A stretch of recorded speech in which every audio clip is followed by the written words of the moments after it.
Church here, and welcome to the Game Grinder. And if you've been following my channel for a while, last year you will know that I did a video of the games that I beat in 2017, so I want to keep that going with the games I beat in 2018.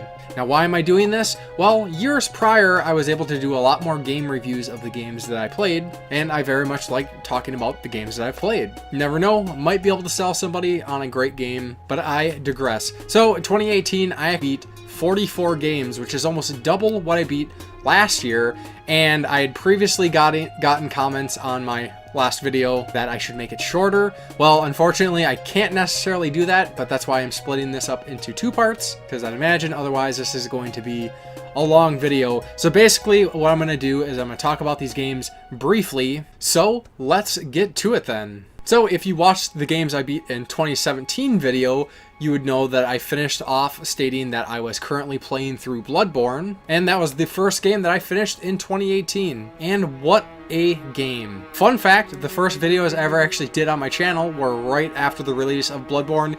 Me and a friend just did a couple of like Let's Play videos because I wanted to get something up as I was working on figuring out what I wanted to do with this channel. But that's pretty much all I'd played of Bloodborne. Since then, I have gone on to play Dark Souls 1, Dark Souls 3, and now happy to say that I have completed Bloodborne as well, including the Old Hunters DLC. Now, Bloodborne compared to Dark Souls, I thought was significantly more challenging, but that could have been the fact that I played the game years after it was released, so especially during the levels of the game, I wasn't able to get any assistance. But most of the bosses, I was able to summon help, though it wasn't all of them. Fantastic game, but I was never really able to get down the parrying system. So that's mostly on me, but for anybody who enjoys the From Software games, I would definitely say play Bloodborne. It is awesome. I loved it, and I would definitely not mind revisiting that world again in the future. So then the first game that I started in 2018 was actually a recommendation and a game gifted to me from a friend. Jason of Corpse Flood Gaming had told me about Titanfall 2. Now normally I'm not one that's into military shooters at all, but he said, man, you gotta check this out. The campaign is awesome. I highly value my friends' opinions, especially when they know me, I know them, and we can recommend each other games. I had originally played Titanfall 1, mostly during the beta, just to check out how the game was. Titanfall 1 was specifically multiplayer focused, where Titanfall 2 also has that, but also added in a campaign. I wouldn't have believed it, but this is one of the best military-style, first-person shooter campaigns I've ever played. Like, holy crap, was this great. An engaging story. They threw in some really interesting gameplay mechanics, kind of some time shifting and temporal shifting. We had awesome combat mechs. So if you are looking for a fantastic single-player first-person shooter game, I do recommend Titanfall 2. So after I finished Titanfall 2, I was kind of gearing up to get ready to play Wolfenstein 2 because I hadn't played it yet, but I wanted to kind of bridge some of the gaps of games in between that, so I decided to jump on Wolfenstein: The Old Blood. Now this was kind of a standalone expansion to Wolfenstein: The New Order, actually with this kind of being more of a prequel, but it was pretty short. I think all in all it was about like a 6-hour campaign or so.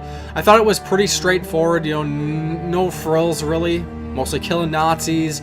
Got some more of the occult sort of enemies involved. They even threw like a section of Nazi zombies into it. If you are a fan of the Wolfenstein games, I would say it's worth playing, but the main games are definitely where it's at.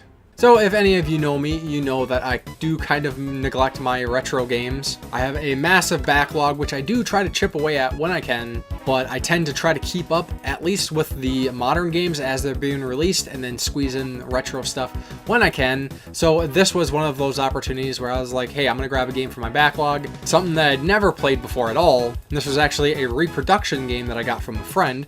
The game is called Magical Poppin'. Now this game was never released in North America, and this is basically a platformer, pretty straightforward, a lot of fun. One thing I definitely will say was really cool was there was a lot of vocal emotes, and seeing that in a Super Nintendo game I thought was pretty neat. And of course I could have just emulated this, but I like to have physical representations of games that I enjoy, so I decided to get an English translated reproduction of this. And if this looks like something that you might enjoy, I would definitely say check it out because I had a lot of fun with it. So then the next game here I was super hyped for. This is a game I've been looking forward to for quite a while, and that is Iconoclasts. This is a retro-styled Metroidvania, another game made by a single person. Now we've kind of seen this happen before, but I would say Iconoclasts is a little bit more ambitious than your run-of-the-mill indie Metroidvania game, primarily because this was a narrative-focused game and paid a lot of attention to the sprite work and the art style of the game. Now, I, for one, love my Metroidvanias. Some people like to call them Egavanias, whatever floats your boat, but this was definitely one of the best indie releases of 2018. If you haven't played it, definitely check it out. The next game I played was something a little different, so I tend to have weekly or bi-weekly hangouts with friends, and a lot of times we pull out games to play some stuff together. And not too long before, I'd picked up the limited run games release of River City Melee, which I can never remember the exact name of these types of games. There's kind of like a whole series, but obviously it shares a lot of connections with River City Rampage. Now, this is mostly a game of mini games that can be played with friends. Essentially, it's like rival schools kind of battling it out. The melee mode was pretty fun, but it kind of wears out its welcome relatively fast. You know, it's a solid game, but nothing that I could find myself spending hours and hours with. I had a lot of fun playing it with my friends, and I'm glad that I did. Would I recommend this one? I would say if you can get it cheap enough and you have friends to play it with, definitely check it out. Then this next game here was kind of a lot of what my 2018 ended up being. A lot of remakes, a lot of revisiting of games. And this game was the Shadow of the Colossus remake. Now, I had played Shadow of the Colossus on the PlayStation 2, but I never finished it for some reason or another. As much as I enjoy T. Michael games, of course, last year I sang praises about The Last Guardian, but holy crap, this is how you do a game remake. It is the exact same game, but basically rebuilt, vastly improved graphics. Controls have been improved as well, but the core game is not changed at all. I know that was somewhat disappointing. I know there were some people that were hoping the originally cut Colossi would have made it into this, which I kind of understand and thought that would have been a neat inclusion. But here's another opportunity to play this amazing game, and updating it, I think, just brings it to more people, because of course there are a lot of people who really do base what they play on the graphics. And it would be a shame if this game kind of disappeared into the ether because nobody wanted to play it because it was outdated. If you haven't played Shadow of the Colossus, definitely play this game. The gameplay is solid, the story is powerful, and even today, I think it's still considerably a unique game. Then, after the Shadow of the Colossus remake, I moved on to a remake that I was super excited about, probably one of my most anticipated games of 2018, and that is the Secret of Mana remake. Now, I don't understand why, but a lot of people just don't seem to care for this remake. I think, again, this is how you do a game remake. You essentially don't change anything, you update the graphics, maybe you improve upon some of the control systems, although I will say the item ring system that is in the Secret of Mana remake is a little clunky compared to what it used to be. It could be kind of a pain in the ass swapping between the different rings for each of the characters. But as far as the visuals go, I think this is pretty much how I would envision a Secret of Mana remake. I think the art style that they chose was perfect. Of course, I love my pixel art, sprite-based RPGs of yesteryear, but for a more modernized game, I think they really nailed it. I know there were some complaints that their mouse didn't move during conversations, but personally, I don't care about that. They didn't ruin the experience at all. It was kind of disappointing that they got rid of the transition scenes when you get shot out of the cannons. It was just a little thing that added some charm. And I will say, as far as the soundtrack goes, it is really, really hard for me to say which soundtrack I liked more, but I think I actually really do enjoy the Secret of Mana remake soundtrack better than the original. I mean, the original is one of my favorite soundtracks of all time, but this just expanded on it using the real instruments, and they didn't remix the songs, besides a few, but tried to really do them justice. And moving forward, if somebody ever asked me, hey, should I play the original Secret of Mana or the Secret of Mana remake? I think I would probably recommend the Secret of Mana remake. I don't know, it's a tough one. Like, I really do. I love the remake. And I love the original as well. They're both great. But I really enjoyed the improvements of the remake. So don't let people dissuade you. Check it out for yourself. Then, as I mentioned, I was planning on playing Wolfenstein 2, the new Colossus, and that is the next game that I played. Now, I thought Wolfenstein The New Order was a pretty decent game. I didn't enjoy it as much as everybody else seemed to, but I'm glad that I played it. But I will say Wolfenstein 2, The New Colossus was fantastic. They really did some interesting things, really expanded the world, kind of took you in these different places. Depending on which character you saved in the previous game could lead to some very interesting and unique situations. The playthrough that I went had a guy who kind of went down an LSD path, which was hilarious. I think there was some complaints about some like political stuff that was inserted into the game, and I think those people are reading far more into this than they should be. I think the messages of the game are exactly what they should be. Fuck Nazis, and definitely don't pass up on this one. Then the next game that I played, I'd been putting off for quite a while, but again, thanks to Jason of Corpse Flooded Gaming, he hooked me up with a copy of Resident Evil 7. So I played through Resident Evil 7. Now, I am a huge fan of Resident Evil. Many of you don't know that I actually have like a Resident Evil shrine with like every single Resident Evil game released, along with the chainsaws for Resident Evil 4 for the PlayStation 2 and the GameCube edition. And over the last few years, I've really been disheartened by the Resident Evil games. I really didn't care for Resident Evil 5. It was a fine game. It played well. I thought the story was stupid. It could have been called something else, and I might have liked it more. But the fact that it was Resident Evil, I just didn't like it. I hated Resident Evil 6. I thought Operation Raccoon City was stupid, pointless, and janky. And I'm not even going to acknowledge the atrocity. Well, I guess I am acknowledging it. Umbrella Corps, which is a stupid spin-off cash-in game. But Resident Evil 7 was what I was hoping for, and it was a return to roots, even with the stylistic change of being a first-person game instead of the third-person action game that the series has been since Resident Evil 4. So I am super glad to see kind of the return to the survival horror roots, and I think they did a great job. Now, I did have issues with the story. It just seems like these Japanese horror games, they just kind of can't get out of some of these tropes, some overused elements and themes, but it kind of is what it is, and I will say it's a huge step in the right direction. Now, I did follow up completing Resident Evil 7 by playing through the 2 DLCs, Not a Hero and The End of Zoe, which I thought were pretty enjoyable. Not a Hero was a little bit more straightforward, but The End of Zoe was actually pretty interesting. Play as another family member and you go around punching the crap out of things. Not something we get to do in a Resident Evil game very often, and even though I just said I was more appreciative of the grounded survival horror of what we've been used to, it was nice to see that little mix up there. Then trying to squeeze in another retro game was a game that I've been wanting to play for a long time, especially after I learned about it through the last few years of people talking about it on YouTube. The Sega Master System is a system that I really enjoy. I actually had a system when I was a kid, but I never got many games for it, never able to really rent many games for it. So my experience is lacking, but the year prior at the Midwest Gaming Classic, I had picked up Golvelius in the Valley of Doom. Now, a lot of people kind of compare this to Zelda, and I think there are definitely some comparisons to kind of old school Zelda. But this game was a lot of fun, great adventure game. As I played through the game, I started connecting some pieces, as this game was created by Compile. Compile also made The Guardian Legend, which is one of my favorite NES games. Their mascot actually makes an appearance in both games as a vendor, and even I started noticing some of like the music styles shared some similarities. And fun fact, Compile is actually now known as Compile Heart, and they actually make the hyper-dimensional Neptunia games. So it's kind of neat to see that company's still around, and interesting to kind of see the shift of like the adventure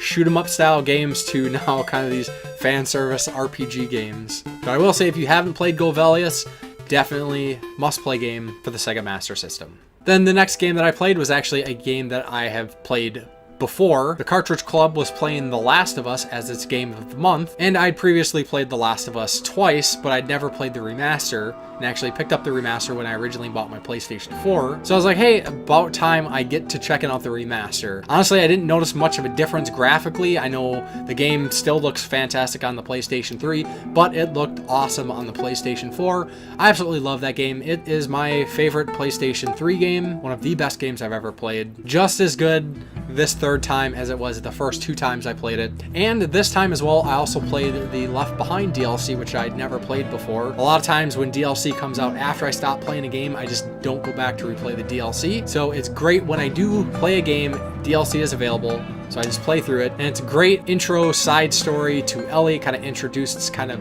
what she experienced and what happened with her in the past before she met up with Joel. So if you haven't played that, definitely recommend it. It actually comes with the remaster. And if you've never played The Last of Us, what are you doing? Play this game. It is so good. Then again, trying to eliminate some games from my backlog and wanting to play Mirror's Edge Catalyst, the sequel of Mirror's Edge. And because I wanted to play the sequel, it had been some years since I played the original Mirror's Edge, so I wanted to revisit that, refresh myself before playing the sequel. So I replayed Mirror's Edge. This is a game that I think is highly underrated. It is an amazing, amazing game. The gameplay is so much fun, very unique concept, doesn't focus on combat, although combat is an aspect, it's more about disarming your enemies. The parkour element is done incredibly well, the music is great, the characters are interesting.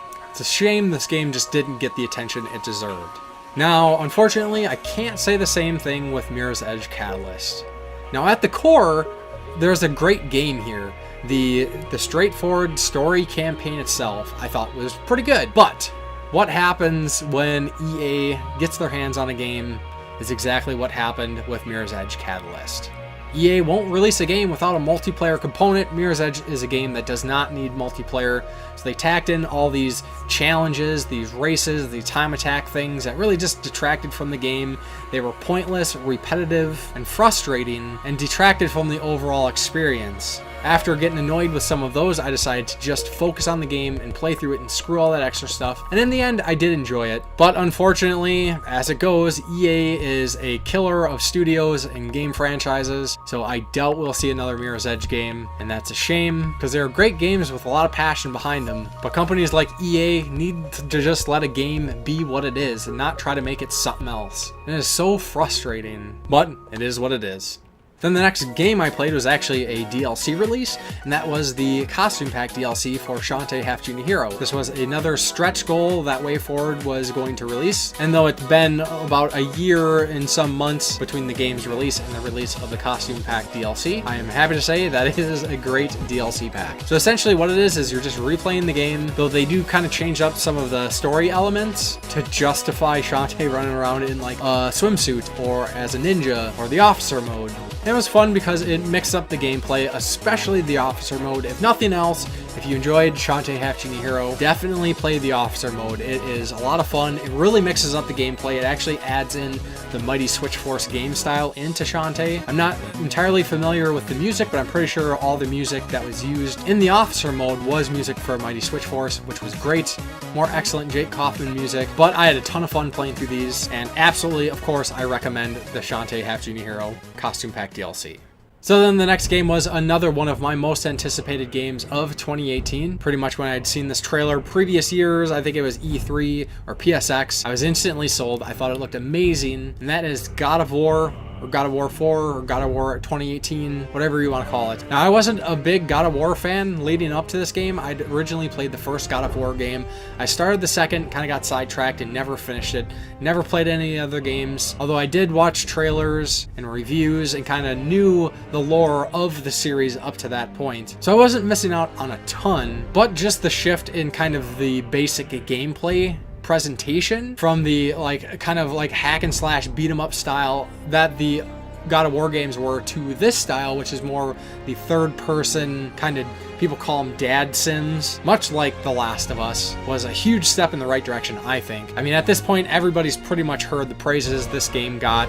This was actually my game of the year of 2018. The story was incredibly well done. The voice acting was fantastic, very immersive, very engaging. The change from the Greek mythology to the Norse mythology and how Kratos fit into all of that, I think was very compelling. And for the God of War fans who played those games because of the high intensity gameplay, you are not missing out on any of that by playing this. Watch any gameplay video of combat and it is amazing. When you have a group of enemies and you can chuck your axe at one guy and punch this guy and chuck this guy and catch your axe and smash this guy with your shield easily and flawlessly is something to behold. There's a lot of naysayers that kind of say, oh, this is another one of those cinematic quick time event experiences, and those people have their heads firmly implanted in their asses. They want to hate on them because they're popular or something, I don't know. But if you haven't played God of War 2018, do play God of War 2018. It is amazing. Then the next game that I played was something that another game I was excited for. I'd actually talked about it in previous videos. Previously it had been called Henshin Engine, but there was a name change due to some legal issues. So I played through FX Unit Yuki, the Henshin Engine. Now I recently just finally put out my review for this, but this is a retro game made for the TurboGrafx CD. When I say it's a game that was made for the TurboGrafx CD, this is a game made for the TurboGrafx CD. Printed on a disc, that's playable on the TurboGrafx CD. If you have a PC, you can use an emulator to run this game, but as it stands, that's the only version available, although there are ports coming, so look forward to those. This game is a lot of fun, there's a lot of passion behind it, it has an amazing soundtrack, my favorite soundtrack of 2018, so if nothing else, at least check out my review. I'm sure this won't be the last time you'll hear about this game from me. Then the next game was actually a stretch goal for a Kickstarter that I contributed to. That is Bloodstained Curse of the Moon. Now, Bloodstained Ritual of the Night was a Kickstarter that I backed a couple years ago. Kickstarter started by Koji Igarashi, who's mostly well known for Castlevania Symphony of the Night. Essentially, this is a spiritual successor of Castlevania Symphony of the Night. And one of these stretch goals was kind of a prequel, retro-styled Castlevania-inspired game created by Inti Creates. It's a studio that I love. They actually helped on the Shantae games, and they've made a lot of other notable games. But I will say this like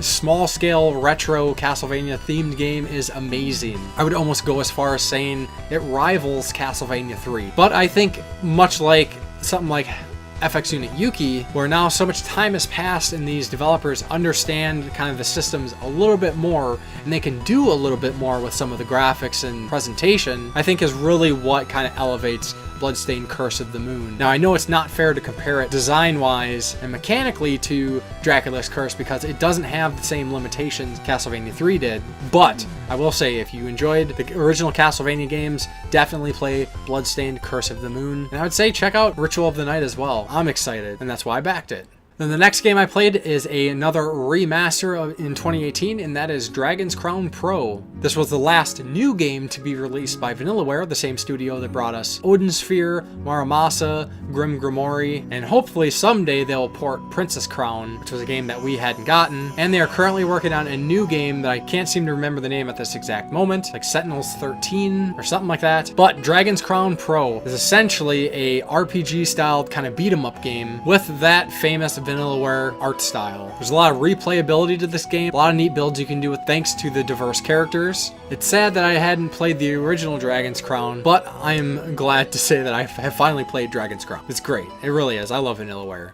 Then keeping it going with another remaster was another game that I'd missed out on when it was originally released, and that is Dark Souls Remastered. Now, the first Dark Souls game for me was Dark Souls 3, and not that I didn't want to play the other games because they were older or they didn't look as nice. I just kind of missed that time. So this was the perfect opportunity for me to experience Dark Souls, and much like Dark Souls 3 and Bloodborne, I absolutely loved this game. There's something about the Dark Souls or the From Software formula that just really drives me and makes me motivated and determined to complete a game. I take the challenge as a challenge, and when I play these games, I go all out and I do all the content. I will mention that I also completed the Solaire and Sigmire quests. I did the Artorias DLC, saved Sif, defeated all the bosses, and cleared all the areas.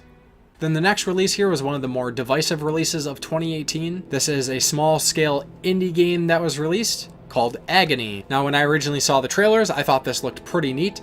Essentially, it is a walking sim where you are a person that was sent to hell, and you are trying to escape, and that's basically what it is. It's a walking sim. Walking sims are games that have very little actually gameplay. It's very narrative heavy, and I enjoyed the game for what it is. A lot of people kind of ragged on the graphics, and for me, graphics don't make a game. I thought the hellscapes themselves were pretty interesting. The people, yeah, of course, the people looked pretty janky, but I thought the monsters looked cool. I thought the Red Queen was awesome. The succubuses were awesome. And speaking of the succubuses, actually, if you beat the game, you unlock a succubus mode, which actually I enjoyed the succubus mode more than the standard mode, just because it kind of throws in a little more action. The succubuses I thought were really cool to begin with. They look cool. Now, I will say this game is not for the faint of heart. It is very grotesque in many ways, very gruesome, very gory. There's a lot of nudity, female and male, so those are some things to keep in mind. But if you're a person who can enjoy a walking sim, I would say it's definitely a game worth checking out.